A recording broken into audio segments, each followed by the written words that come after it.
Imagine how very different history would look if instead of asking, how can we take what they have, people asked, how can we learn from one another?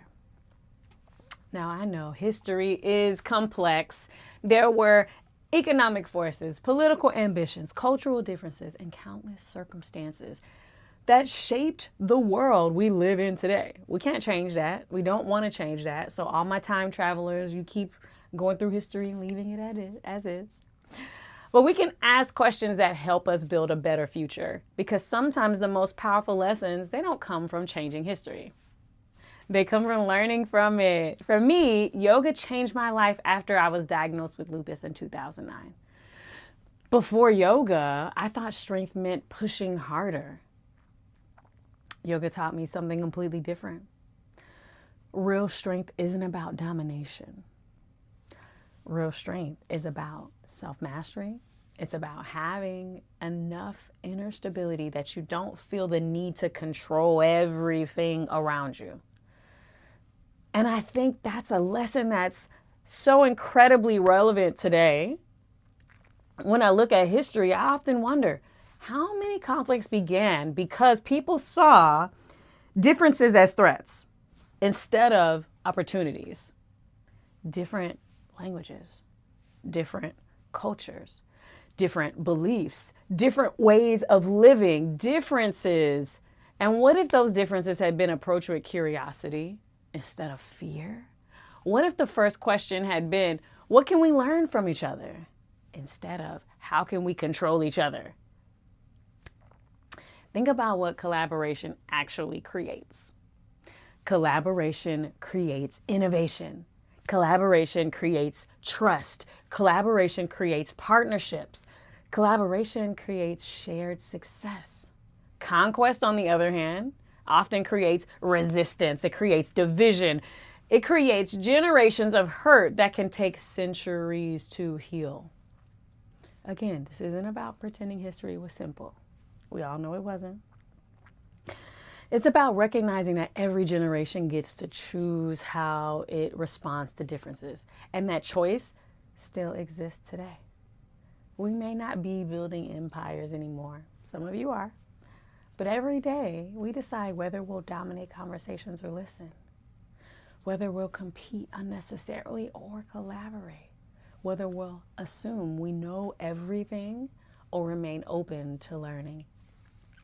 Yoga has taught me some of the greatest growth happens when we become students instead of experts, when we listen instead of assuming, when we become curious instead of defensive. Because one of the core principles of yoga is connection. Connection with ourselves, connection with other people, connection with something greater than ourselves. It's hard to create peace when we're disconnected from one another.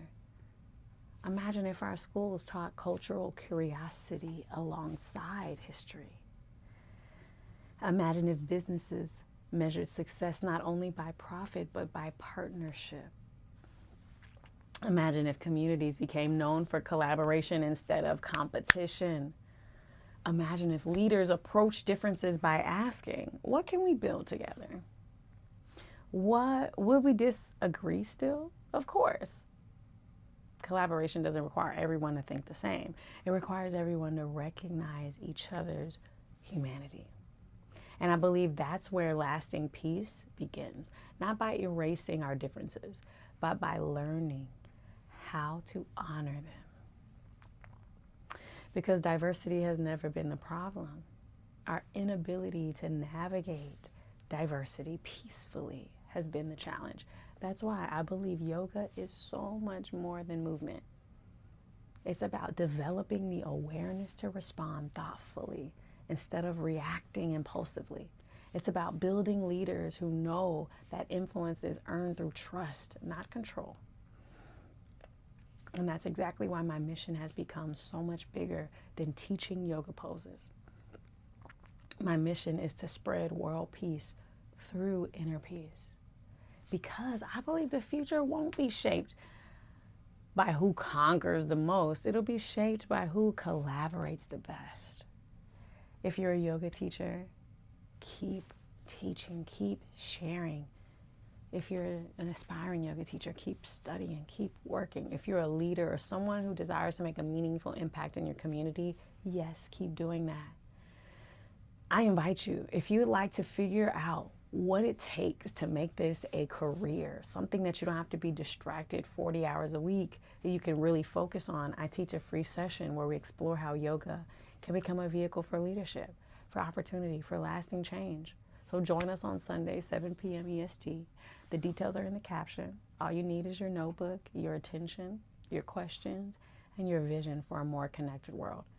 Because while we can't change the choices made throughout history, we can choose a different today. I'll see you in class.